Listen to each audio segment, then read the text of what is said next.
ಒಂದೊಂದ್ಸರಿ ನಮಗೆ ಫೀಲ್ ಆಗ್ತಾ ಇರುತ್ತೆ, ಕೆಲವೊಬ್ಬ ಜನರಿಗೆ ಮಾತ್ರ. ಅವ್ರು ಯಾರು ಅಂತ ಗೊತ್ತಾ ನಿಮಗೆ? ಅಂದರೆ ನಮ್ಮನ್ನು ನೋಡಿದ್ರೆ ಎಲ್ಲ ಬಿಟ್ಟು ಓಡೋಗ್ತಾರೆ, ನಮ್ಮನ್ನು ನೋಡಿದ್ರೆ ಎದುರ್ಕೋತಾರೆ, ಯಾರು ನಮ್ಮ ಜೊತೆ ಸರಿಯಾಗಿ ಮಾತಾಡೋದಿಲ್ಲ.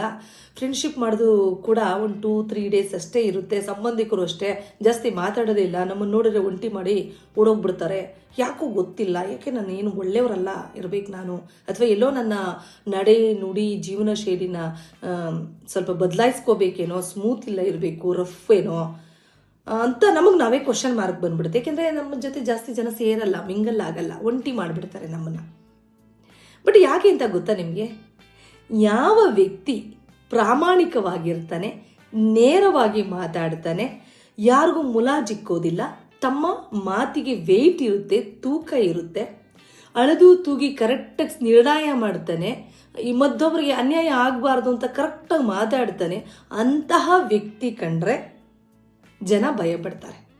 ಏಕೆಂದರೆ ಅವ್ರು ಏನೋ ಸುಳ್ಳುಗಳನ್ನು ಹೇಳ್ಕೊಂಡು, ನೈಸಾಗಿ ಮಾತಾಡಿಕೊಂಡು, ಶುಗರ್ ಕೋಟಿಂಗು, ಬೆಣ್ಣೆ ಹಚ್ಕೊಂಡು, ಏನೇನೋ ಅವ್ರದ್ದೇ ಆದ ಕತೆ ಪುರಾಣ ಅದನ್ನೆಲ್ಲ ಹಾಕಿ ಅವ್ರನ್ನ ಒಳ್ಳೆಯವರು ಅಂತ ಪೋರ್ಟ್ರೇಟ್ ಮಾಡಿಕೊಂಡು ಒಳಗಡೆ ಮಾತ್ರ ಪೂರ್ತಿ ಎಲ್ಲ ಕೆಟ್ಟದನ್ನ ತುಂಬಿಕೊಂಡು ಇರ್ತಾರೆ. ಸೊ ನಾವೇನು ಮಾಡಿಬಿಡ್ತೀವಿ, ಸ್ಟ್ರೈಟಾಗಿ ಅವ್ರ ಮುಖವಾಡವನ್ನು ಎಲ್ಲರ ಮುಂದೆ ಕಳಿಸಿಬಿಡ್ತೀವಿ. ಇಲ್ಲ ಗೊತ್ತೋ ಗೊತ್ತಿಲ್ಲದೋ ನಾವು ಸತ್ಯ ಹೇಳೋ ಒಂದು ಭರಾಟೆಯಲ್ಲಿ ಏನು ಮಾಡಿಬಿಡ್ತೀವಿ, ಇಲ್ಲ ನೀನು ಅವತ್ತು ಹಿಂಗೆ ಮಾಡಿದ್ದೆ, ನೀನು ಹಂಗೆ ಹೇಳಿದ್ದೆ, ನೀನು ಈ ರೀತಿ ಅಂತ ಎಲ್ಲರ ಎದುರುಗಡೆ ಹೇಳ್ಬಿಡ್ತೀವಿ. ಅವರ ಮೋಸದ ಮುಖವಾಡವನ್ನು ಕಳಚಿ ಹಾಕ್ಬಿಡ್ತೀವಿ ಅನ್ನೋ ಭಯ ಯಾರ್ಯಾರಿಗಿರುತ್ತೆ. ಅವರೆಲ್ಲರೂ ಅಷ್ಟೇ, ಏನು ಗೊತ್ತಾ ಯಪ್ಪ ಅವ್ರ ವಿಚಾರಕ್ಕೆ ಹೋಗೋದು ಬೇಡ, ಯಪ್ಪ ಅವರ ಭಯ ಆಗುತ್ತೆ, ಅವ್ರು ಹಂಗೆ ಹಿಂಗೆ ಅನ್ನೋ ಪಟ ಕಟ್ಟಬಿಡ್ತಾರೆ. ಯಾಕೆಂದರೆ ಇವ್ರಿಗೆ ಭಯ, ಎಲ್ಲಿ ಅವರ ಮುಖವಾಡವನ್ನು ಕಳಚಿ ಹಾಕ್ಬಿಡ್ತೀವಿ, ಸತ್ಯತೆ ಬಯಲು ಮಾಡಿಬಿಡ್ತೀವಿ ಅನ್ನೋ ಭಯ ಇರುತ್ತೆ. ಹಾಗಾಗಿ ಯಾವತ್ತೂ ನೀವು ಚೇಂಜ್ ಆಗೋದಕ್ಕೆ ಹೋಗ್ಬೇಡಿ. ಇಲ್ಲ ನೋಡು ನನಗೆ ಜಾಸ್ತಿ ಫ್ರೆಂಡ್ಸ್ ಇಲ್ಲ, ನೆಂಟರು ಕೂಡ ಅಷ್ಟೇ, ಸಂಬಂಧಿಕರು ಬರ್ತಾರೆ ಹೋಗ್ತಾರೆ, ನಮ್ಮ ಜೊತೆ ಜಾಸ್ತಿ ಮಾತಾಡಲ್ಲ, ಮಿಂಗಲ್ ಆಗಲ್ಲ, ನಮ್ಮನ್ನ ಯಾವಾಗಲೂ ಒಂಟಿಯಾಗಿ ಕೈ ಬಿಟ್ಟು ಬಿಡ್ತಾರೆ, ಏನೋ ನಾನೇ ಎಲ್ಲೋ ತಪ್ಪು ಮಾಡ್ತಾ ಇದ್ದೀನಿ ಅಂತ ನೀವು ಆ ರೀತಿ ಥಿಂಕ್ ಮಾಡೋದಕ್ಕೋಗಿ ನಿಮ್ಮ ವ್ಯಕ್ತಿತ್ವನ ದಯವಿಟ್ಟು ಬದಲಾಯಿಸ್ಕೊಳ್ಳೋಕ್ಕೆ ಹೋಗಬೇಡಿ.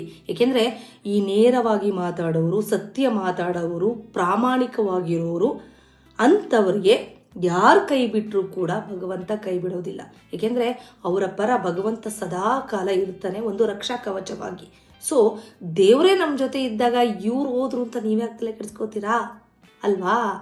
ತುಂಬ ಟೆನ್ಷನ್ ತಗೊಳಕ್ಕೆ ಹೋಗ್ಬಿಡಿ. ನೀವಾಗೇ ಇರಿ, ಯಾವುದೇ ಕಾರಣಕ್ಕೂ ಬೇರೆಯವ್ರಿಗೋಸ್ಕರ ಬದಲಾವಣೆ ಹೊಂದೋದು ಬೇಡ. ಏನಂತೀರಾ? ಸಬ್ಸ್ಕ್ರೈಬ್ ಮಾಡ್ಕೊಳ್ಳಿ.